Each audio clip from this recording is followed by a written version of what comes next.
First of all, my thanks to Mel Davies and the whole Science Gallery London team, to Professor Ann Pollock, who is the reason that I'm here for this year as a Leverhulme visiting professor, especially to all of you. I didn't know if people were going to come or not. You know, we were scheduled for October 4th, and then I got COVID. So thank you for your flexibility, especially those of you who were going to come more than a month ago. And so I am excited. The buzz in the room from people that I've met already and those that I look forward to getting to know better during my year here, thank you for being here. This is the first of 3 public lectures on anti-racism in health. This one on levels of health intervention. Here we are on the Guy's Medical Campus, and I am going to be speaking to all of you, but especially people who are in some way concerned about health, about why it is necessary for us to name and address racism if we're going to do right, not only about health disparities, but the health of all of us. So, and this is a very sticky thing. I'm going to prepare you with 4 tools today. And we're going to have questions at the end. But throughout, I mean, get your phones out, or if you still use pen and paper like I do, jot down your questions throughout. But I know that if I broke my delivery at any point for questions, then we would not get back to what I wanted to share. So I'm going to talk straight, but I do want you, and those of you in Zoom land where it's being live streamed, thank you all for coming. And I also want you to feel free to start putting your questions in the chat or Q&A function early on. Here's our toolkit. First, to answer the question, why name racism, especially if you are about health, I'm going to share with you my cartoon animation, Levels of Health Intervention, a cliff analogy. Then to ask, well, to answer, does racism really exist? I'm going to share one of my allegories based on my own real-life experience, Dual Reality, a restaurant saga. And then the further question, well, yeah, but how does racism impact health? And I'm going to share with you my Gardener's Tale allegory, which is my oldest allegory. It's at least 25 years old, so some of you may have encountered it before. If you have heard this before, I always encourage people to listen as I tell it again with different ears to the nuances of the storytelling so that you can feel confident telling it back. In fact, with all of these tools, stories and all, I hope that you will share at least one of them with somebody tonight or tomorrow. So a family member, a coworker, a fellow student, somebody in your neighborhood, okay? And then finally, to answer the question, what can we do today? I'm going to reprise a little of the imagery from the Dual Reality restaurant saga and send us out with marching orders. But this is not going to be complete. There are going to be a second and a third public lectures that are going to carry on from here, okay? So let's start with my cliff analogy, which is to help us understand why we as healthcare providers or interested people should be talking about racism at all. So here we go. Whoops! Boom! Oh, boom! That's a very slow clicker. Boom! Finally fell. Boom! Somebody just fell off the cliff of good health. And if that were you or somebody in your family, you would be delighted to find an ambulance at the bottom of the cliff to speed you on to care. But if we were concerned about other people who may come along that cliff face, so if we were concerned about population health, public health, community health, we might well ask ourselves, what could we put in place as a health intervention besides just stationing lots of ambulances at the bottom of the cliff? So somebody in this room is going to say, I know, let's put a net halfway down. That way, even if somebody falls, we can catch them before they get crunched up at the bottom. So that is an excellent idea.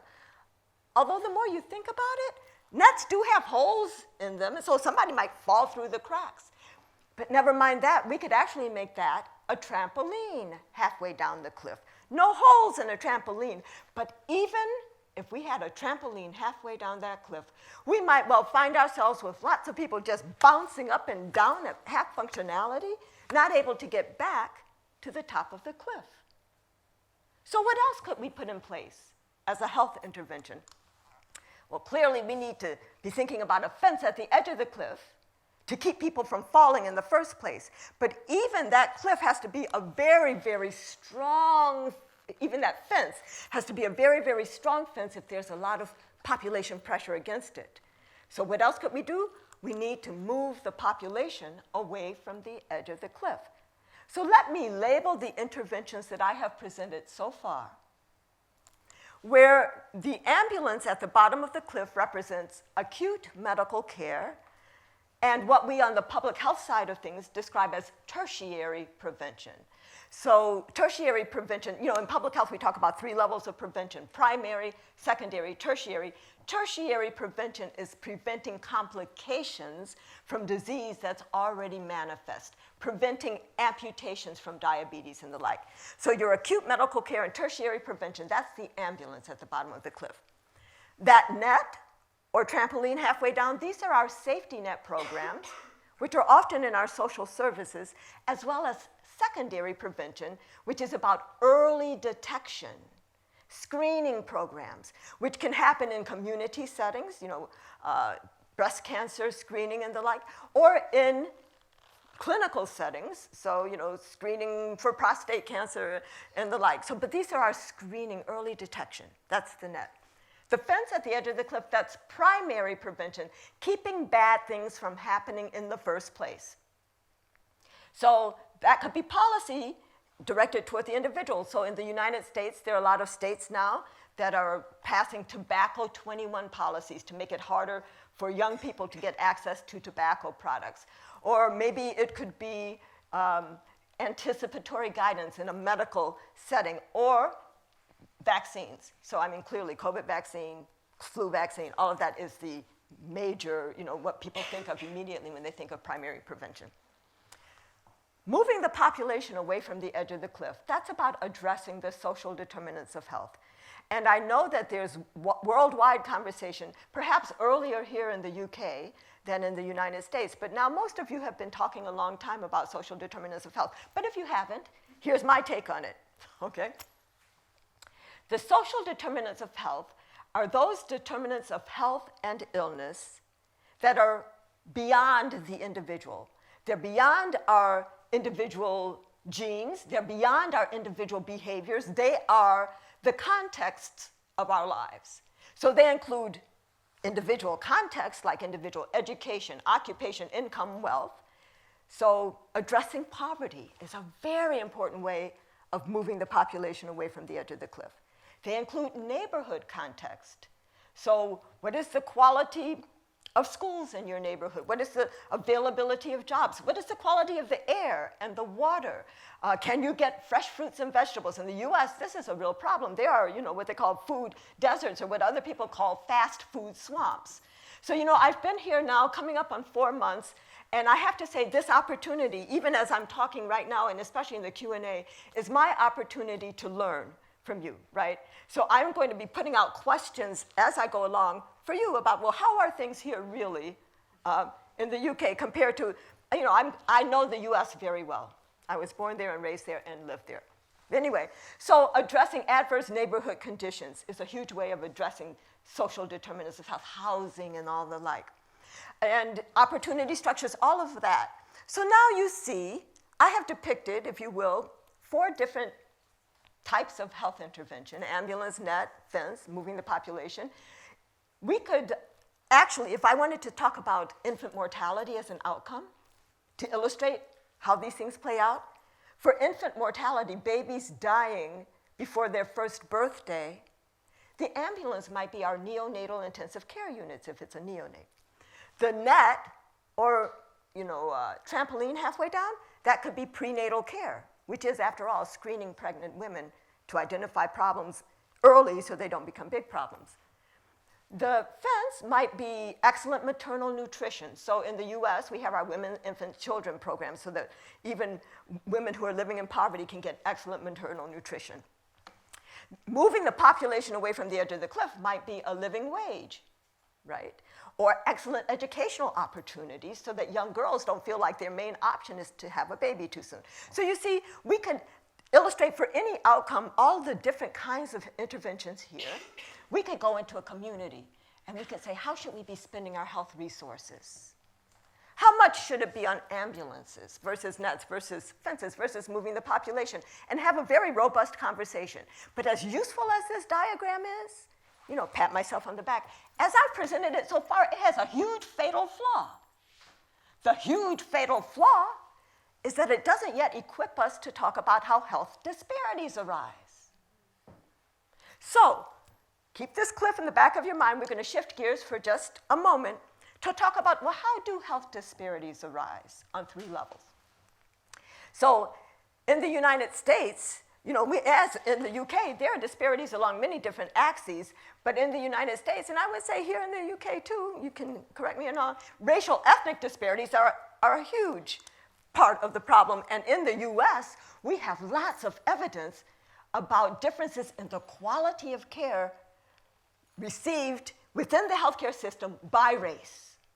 In 2002, 2003, there was a whole Institute of Medicine report called Unequal Treatment that documented, even for people in the same hospital or the same system like the Veterans Administration system or covered by the same insurance, Medicare or Medi-Cal or Medicaid, all of them, even within a system, very strong differences in how vigorously a person's chest pain might be investigated or treated depending on their race, or how much pain medication a person walking into an emergency department with a long bone fracture might get, depending on their ethnicity or their race.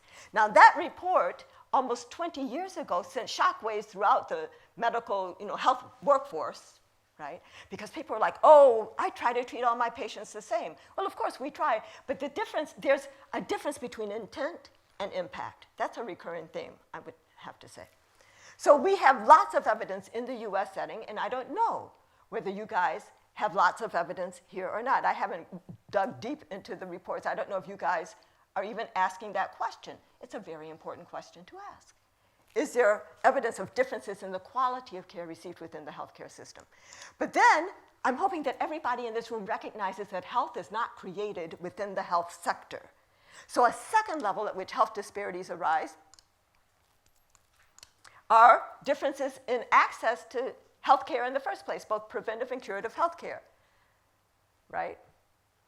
So that's the second level. That's what the panel knew that this, but then because health is not created within the health sector, the third level is in the conditions of our lives.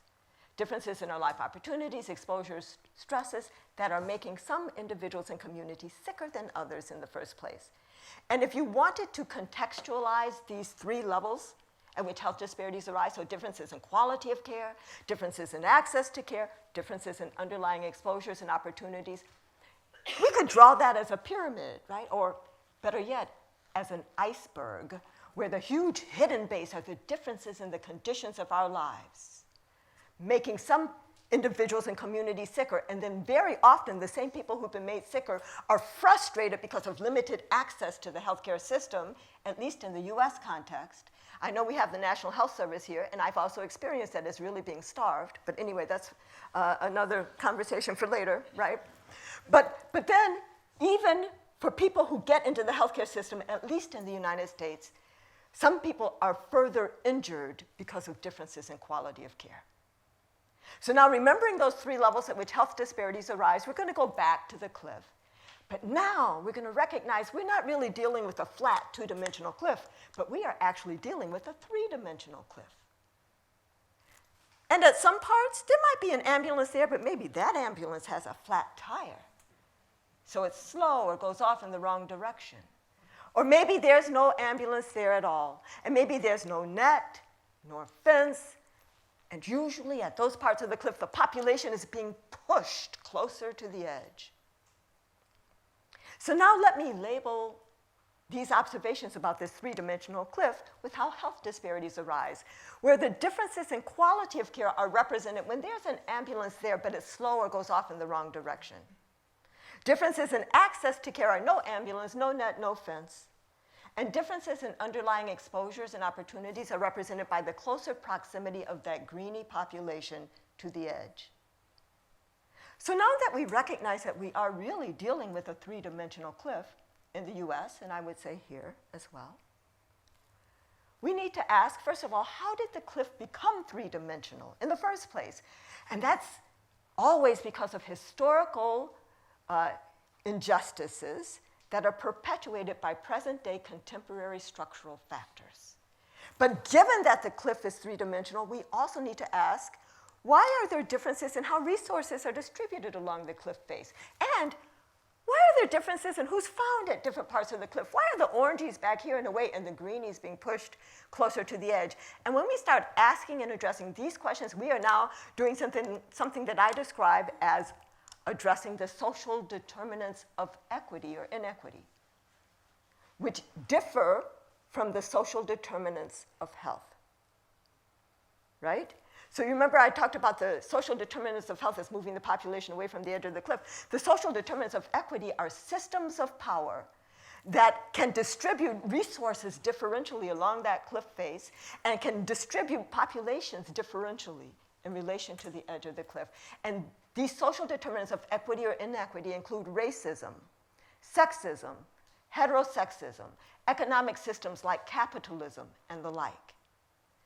So now you see that I have distilled 3 dimensions of health intervention, where if you think about dimensions, well, you know, in, I don't know what you call it, form something, but in junior high school or high school in geometry, you know, you talked about 1 dimension is a line, 2 dimensions is a flat plane, 3 dimensions is space. Well, along that line at the edge of the cliff is where we can display all of our curative and preventive health services right there. And in the United States, when I say the word health, people often complete that thought for me and go immediately to health care or health services. I don't know if that's the same case here as well. And at least here you have a national health service which encompasses most of the population, not all. In the US, we don't even have such. We have national health, we have health systems that are lots of holes in between. But even when we do get universal access to high quality health care, enjoying the rest of much of the developed and developing world, that, even though that's a very important way that a civilized society values all of its people equally to have universal access to high quality health care, that in and of itself will not result in large and sustained improvements in health outcome or the elimination of health disparities, right? Because no matter how strong your system is, if it can't hold if there is a lot of population pressed up against it. So we need to move into that second dimension, which we can display on a flat plane, and talk about addressing the social determinants of health, addressing poverty, adverse neighborhood conditions, and the like, moving the population away from the edge of the cliff. That is how you'll get large and sustained improvements in health outcomes. But here is my warning. If you're about moving the population away from the edge of the cliff without recognizing that you're really dealing with a 3-dimensional cliff, you are at risk of moving some of the population, but not all of the population, and actually making health disparities worse. So we must acknowledge and address the 3-dimensionality of the cliff. We need to acknowledge racism, sexism, heterosexism, all of these systems of structured inequity if we want to achieve social justice and eliminate health disparities. Now, because I'm trying to give you 3 stories in 1 hour, I'm not going to, often I spin out from here and I give, share frequently asked questions in the US context, and you can ask me about that later if you really want to hear. But I thought a thing I would do was to take a look at, okay, here we go. I thought that, so I haven't finished reading the 243-page report from the Commission on Race and Ethnic Disparities, which was published last March in 2021, and then updated online in April of 2021. I had heard about it. I understand that the people there were, institutionalized, or structural racism doesn't exist, and there's a minimizing stuff. But I thought I would take a look at it anyway. And so I am very interested now, because I understand many of the limitations, even though I haven't read it word for word, and I know there are many in this audience who understand the limitations even more. But the superficial thing among their 24 recommendations across 4 broad themes could be lulling, or it could, for the undiscerning receiver could make you think that, oh, they're really on it. So I'm going to share with you the 24 recommendations along these 4 themes of building trust, promoting fairness, creating agency, and achieving inclusivity. And what I have done is what I often do when I'm talking to an audience and they have one thing in common, is I have displayed the 24 recommendations as I think they are, as different parts of these things. Are they an ambulance? Are they a net or trampoline? Are they a fence? Are they moving the population? Are they addressing racism? So here we go. In terms of ambulances, the second recommendation, so ambulances, how did I decide? Because actually this cliff is good, not just for health outcomes, but educational outcomes, housing outcomes, everything. So services are at the bottom. So recommendation to review the Care Quality Commission's inspection process. Invest in proven interventions through better targeted funding, and I believe that was in terms of education. Improve understanding of the ethnicity pay gap in HS England. I think this is still here in the service area. Increase legitimacy and accountability of stop and search through body-worn video. I thought that was really interesting. Anyway, I mean, why don't you just stop and search? But anyway, anyway, so I thought this was here in terms of how the service of policing, I don't know, was operating. And equip the police service to serve the needs of their local communities. Well, that's good. And use data in a responsible and informed way. So, okay, so I put those there as ambulances. You guys can go back and you can argue with me, but I went through it once or twice, and this is where I put it. What about nets or trampolines? So this is at the secondary prevention. People at risk, you've caught them before they get crunched up at the bottom. So this kind of intervention. So improve the transparency and use of artificial intelligence. I just put that there because I didn't know where to put it. I don't know what that, honest to God. Empower pupils to make more informed choices to fulfill their future potential. And so this next set are pupils who are identified as at risk, right? So which is why I have them all here as these interventions as nets. Open up access to apprenticeships. Encourage innovation in at-risk populations. And improve safety and support for children at risk. So I think that's good, but why are they at risk? Honestly, here I am. I'm about addressing this 3-dimensionality, so I'm being a little jaded there. What about fences? Which recommendations did they have? I do not like this clicker. Okay, well, now I did it twice. So bridge the divides and create partnerships between the police and communities. Well, that's sort of a fence, because at least you haven't killed people yet or thrown them over the edge, right? Improve training to provide police officers with practical skills to interact with communities. Again, maybe it's a fence. Prevent harm, reduce crime, and divert young people away from the criminal justice system. So I thought that was a fence more than a net. Build social and cultural capital enrichment for all. I don't know what to do with that, but sure. And undertake a support for families review. So they weren't even talking about supporting families, but undertake a review of how you might support families. So I put it there. And create police workforces that represent the communities they serve. Okay, so that really is a fence. Did they have any that were about moving the population? They did. Replicate the factors of educational success for all communities. Oh, okay. Yeah, let's do that. Where we have to identify the factors for educational success, right? Let's do that. And advance fairness in the workplace. Yeah, let's do that. So those are the only 2 there. What about acknowledging the 3-dimensionality of the cliff and the disproportionate distribution of resources and populations? Challenge racist and discriminatory actions. I was lulled at first. I was like, oh, that's good. That's recommendation 1. They said the word racist. I mean, I would go racism. I know, because I don't like to talk about racist. People think you're talking about a person when we really need to talk about a system, and maybe that's the problem with this one, right? They didn't say challenge racism as it manifests throughout, but challenge racist and discriminatory actions. But at least they said the word racistism. So, okay. Investigate what causes existing ethnic pay disparities. Well, if they really do that, they are acknowledging at least the three-dimensionality of the cliff, that there are existing ethnic pay disparities. Establish an office for health disparities. Well, that's a start. It's a start. Sometimes offices like that can be worse gatekeepers then, but it's a start. Depends on who's in the office, how much resource they get, what their mandate is, how deep can they go, how much truth can they tell. And making of modern Britain teaching an inclusive curriculum. This is very important because historicity? Anyway, being ahistorical is a huge barrier to achieving health equity in the United States, here in the UK, and everywhere else. May I just say an aside? I do talk deeply into my slides, but so I've gone into the British Museum maybe twice. The first time I went several years ago, I had to go out right away. The British Museum, right?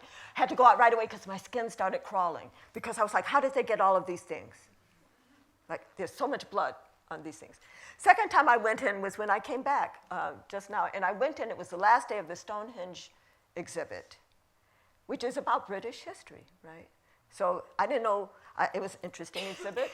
I didn't know why it was closing. After all, this is the British Museum, and everything else they have in there, most of everything is not British history, right? Anyway, I digress. But this is a very important recommendation. And then finally, disaggregate the term, I don't even know, how do you say it? How do you say it? BAME. BAME, so Black, Asian, and minority ethnic. I thought that was useful because any of these, even in the US, they're now talking about, I can't remember it now.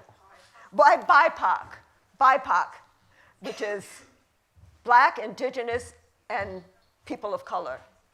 Don't put us in a thing where you don't have to acknowledge our fullness. First of all, do we talk about whips? White people, WP, whips? No, we don't. So anyway, so I thought that was interesting.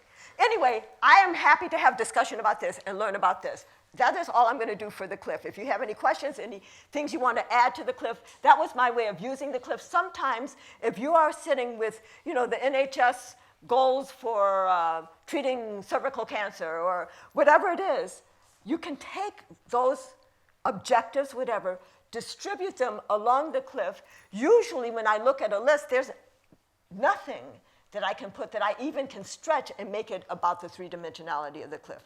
Here, because that was the purpose of this commission, supposedly, at least there were 5 that I could give them a little bit of something there, but the fact that they came and said that institutional racism doesn't exist or is not a factor here is very problematic. The fact that they're thinking about racism as an individual, bad apple type of situation is not useful.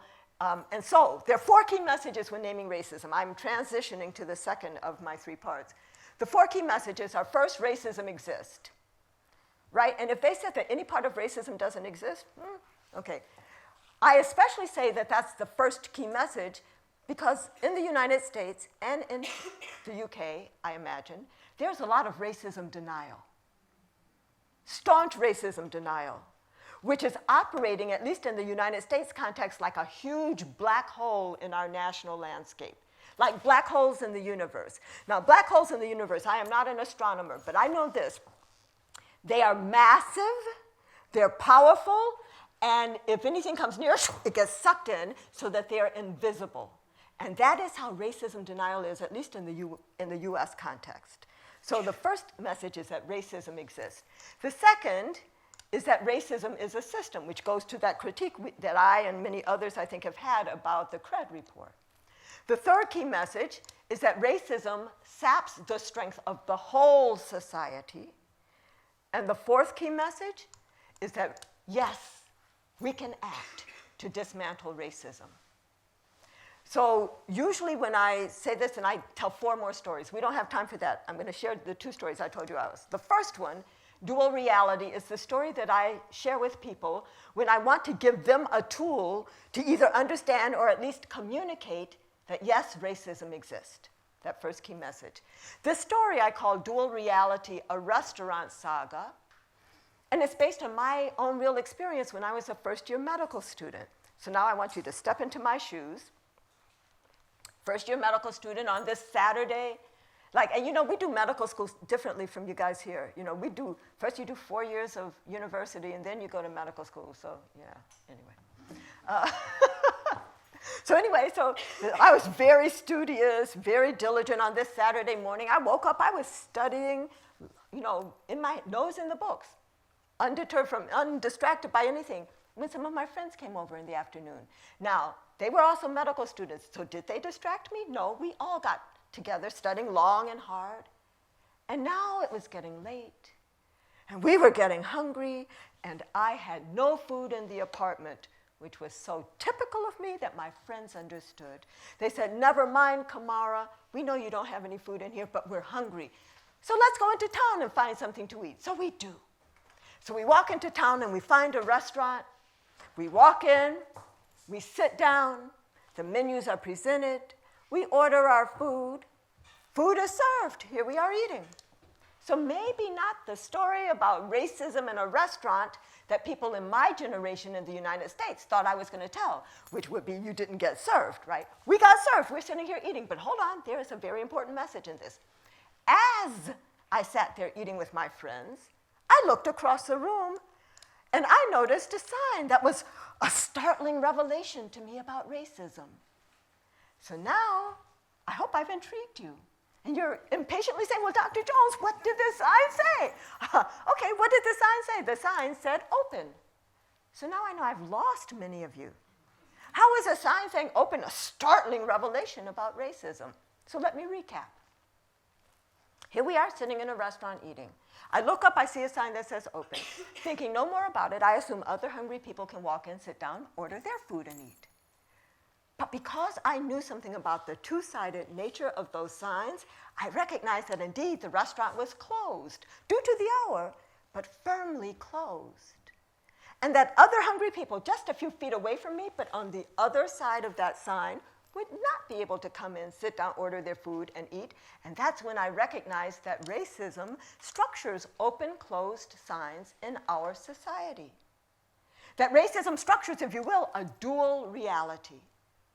And for those who are sitting inside the restaurant at the table of opportunity eating, and they look up and they see a sign that says open, they don't even recognize that there's a two-sided sign going on because it is difficult for any of us to recognize a system of inequity that privileges us. So, for example, it is difficult for men to recognize male privilege and sexism. It is difficult for white Americans to recognize white privilege and racism. It's difficult for all Americans to recognize our American privilege in the global context. Except we are still living it quite large in terms of how much of the global supply of COVID vaccine we have sequestered in our nation. Now, those on the outside are very well aware that there's a two-sided sign going on because it proclaims closed to them, but they can look through the window and see people inside eating. So, back inside the restaurant, to those who ask, is there really a two-sided sign? Does racism really exist? I say, I know it's hard for you to know when you only see open. In fact, that's part of your privilege, not to have to know.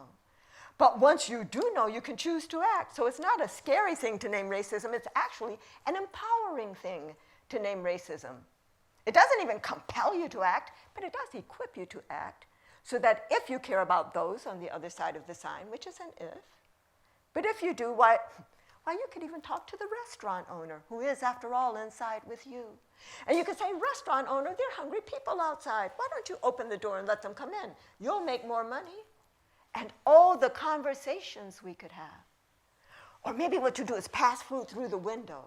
Or maybe what you try to do is tear down that sign or break through the door. But at least what you won't be doing is sitting back saying, wonder why those people don't just come on in and sit down and eat. Because you'll understand something about the two-sided nature of that sign that proclaims open to you. So this is the story that I tell when I have about 5 or 6 minutes to share with a group an image that helps them understand and communicate forward that yes, racism exists. It's structuring two-sided or multi-sided signs. It's creating a dual or multifaceted reality.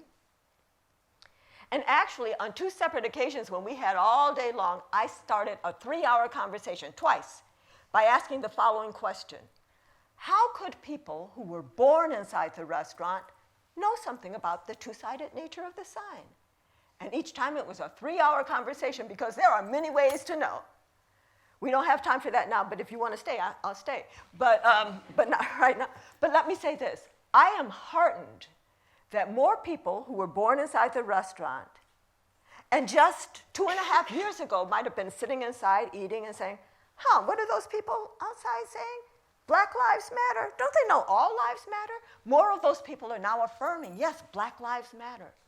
More people born inside the restaurant are saying the word racism, putting together the phrases structural racism, systemic racism. This is very important. But here's my warning. As necessary, as important as it is to name racism, right? Because you have to name a problem in order to get started on the solution. You must say the whole word racism. You can't be talking about Commission on Race and Ethnic Disparities. They didn't even say racial. And, the next commission needs to be the Commission on Anti-Racism. Right. But as important as it is to say that word, racism denial, at least in the US context, is so staunchly held by so many, and it's so seductive that if we just post something on an institutional web page or tweet something or however you're doing social media, 6 months from now, we may forget why we said that thing and succumb to what I describe as the sleepiness,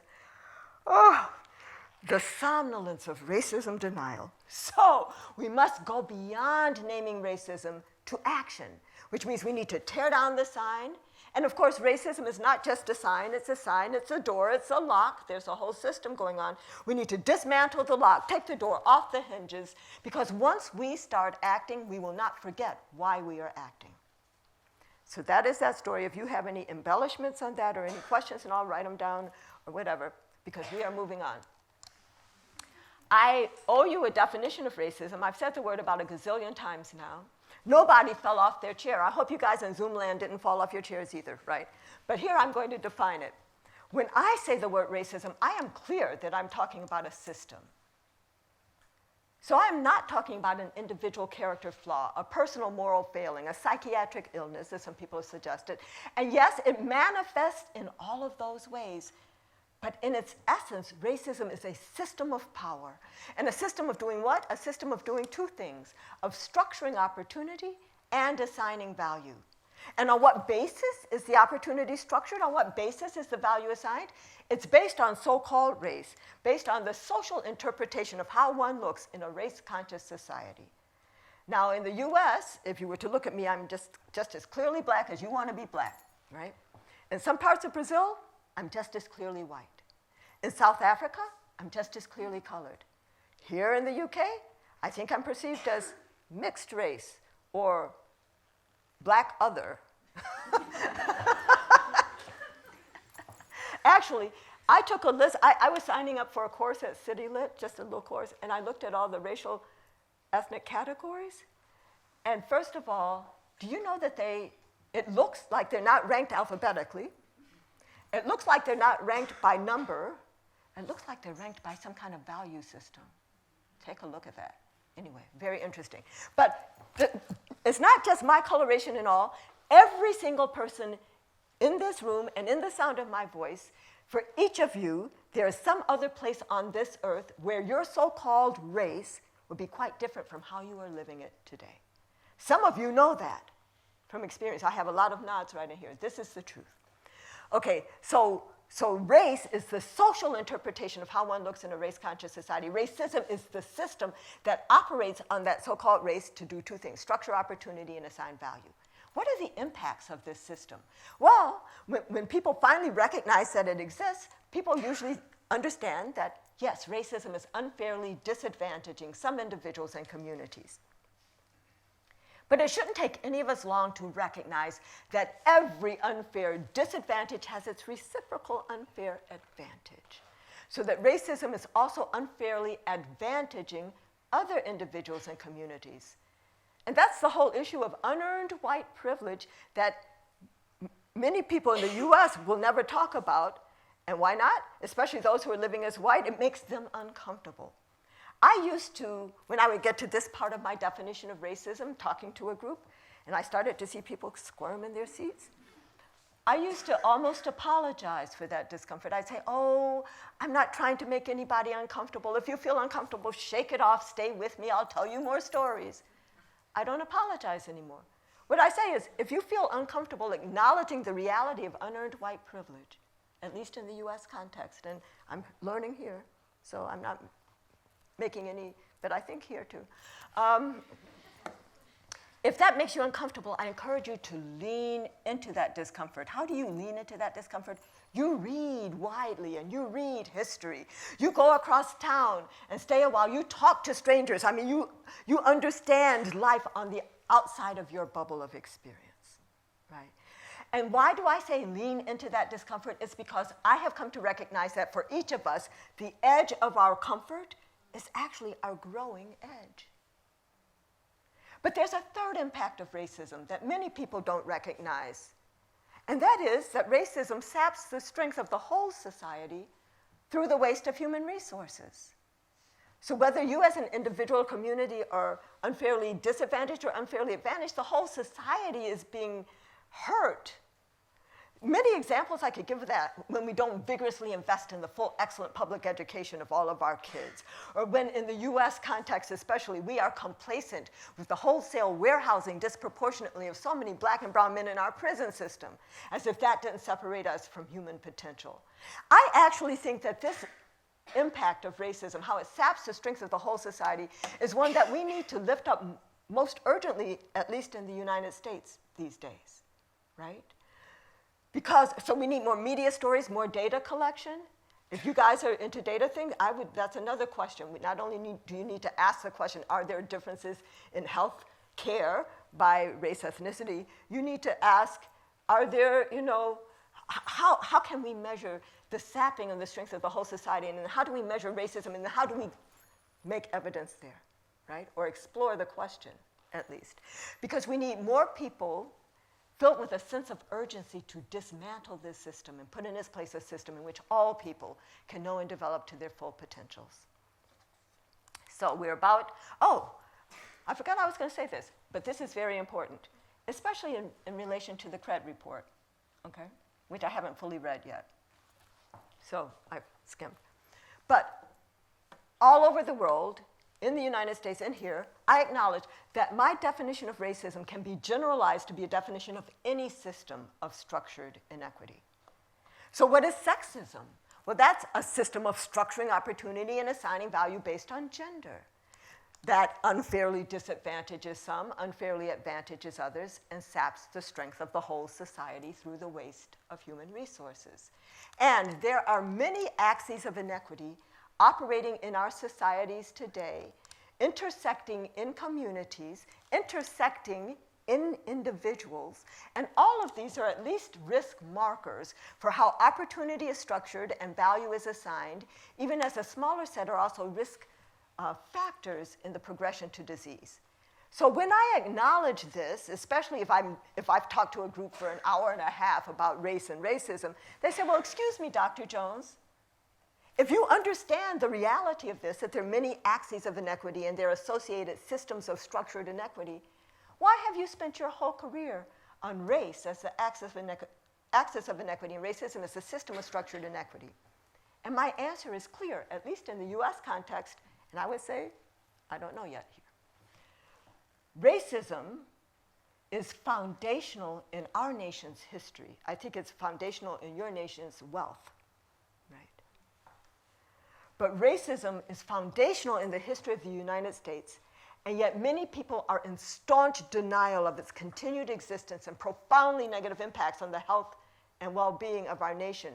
So I earnestly believe that all of us should at least be actively anti-racism. And I don't say anti-racist, because if you say anti-racist, some people might say, oh, is she talking about me? No, we are not talking about people. We are talking about a system. I think all of us need to at least be actively anti-racism, even as we engage around these other struggles, including social class markers. And people have been talking about accent and stuff like that. And I think the CRED report was talking about, racism.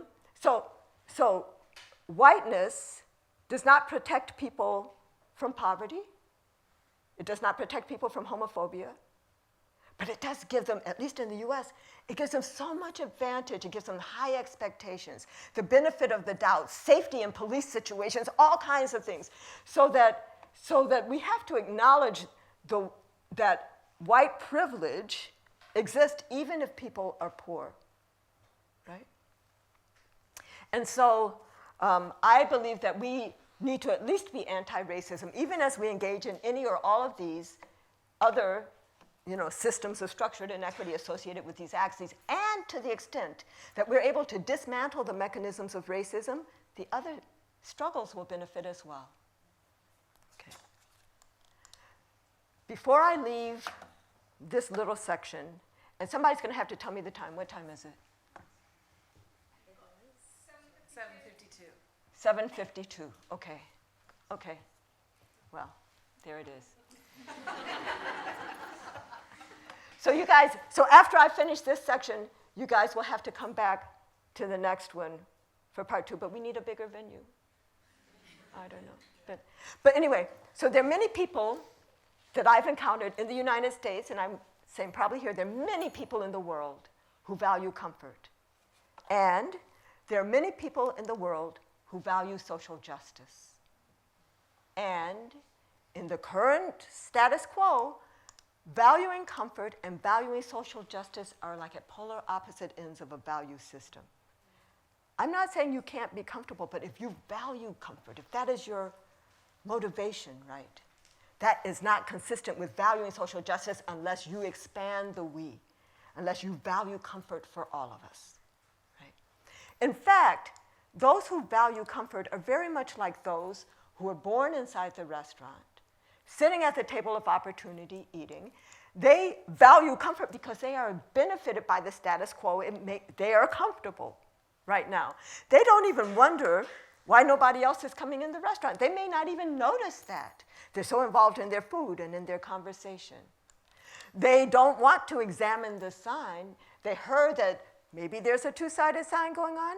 They, in the United States, across the state by state, are passing these supposed anti-critical race theory laws to make it impossible to examine the sign, say, is there racism, to even talk in schools about social justice, equity, racism, history, right? And they're passing these signs. They don't want to examine the sign because it might make their children uncomfortable. They do not, they don't care to know what the outsiders are saying. They're not even trying to say, what are they saying? Black lives, they don't even want to know. And they certainly don't think that an outsider could add to their conversation. Many of them have been told that you need a more diverse board of directors or a more diverse faculty or a more diverse staff, right? And they think, well, maybe we'll bring somebody in, it'll make a more acceptable picture, but they really don't believe that that person brings all kinds of genius and insight and other experiences with them. They don't wonder how the food they are eating got to them. And they don't recognize that the people on the outside who cannot come in and eat are growing the food, transporting the food, bringing it into the kitchen, cooking the food, serving it, and can't come and sit in that restaurant and eat. And finally, they do not want to budge from their seats at the table. They very jealously guard their privilege and their comfort.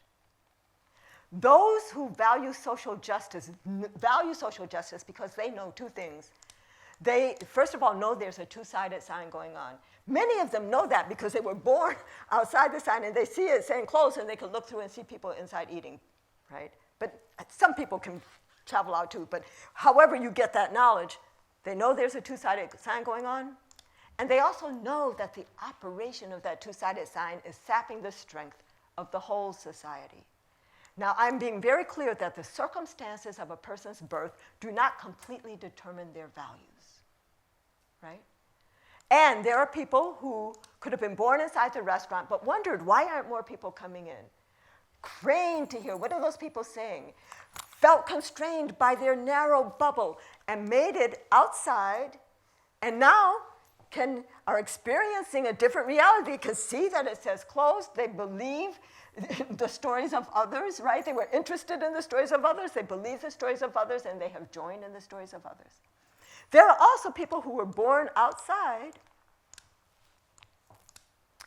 who, through lots of degrees, lots of documentation, lots of things, make it inside, but especially the most scary thing is sometimes they have to promise to never mention that there's a two-sided sign going on in order to be able to come into the restaurant. And often when they make it inside, they are seated near the window so other outsiders can see them. And, right? And sometimes they use that outside thing to stick their foot in the door to keep it open so that more people can come in. But sometimes they are the biggest gatekeepers trying to keep others from coming in. We could have a long conversation about that. What I do want to say is that the charge for us right now is to move more people from valuing comfort to valuing social justice, even as we recognize that in the status quo, valuing social justice will not always, or maybe not ever, be comfortable. Now, I think I will stop there because I was going to tell my gardener's tale, and then I was going to close up with more images here. But this is a nice way to stop, too. It's not a beautiful way to stop. Like, I don't have a closing ta-da slide. But anyway, this is where we'll stop for now. And I hope you guys can come back for parts 2 and 3.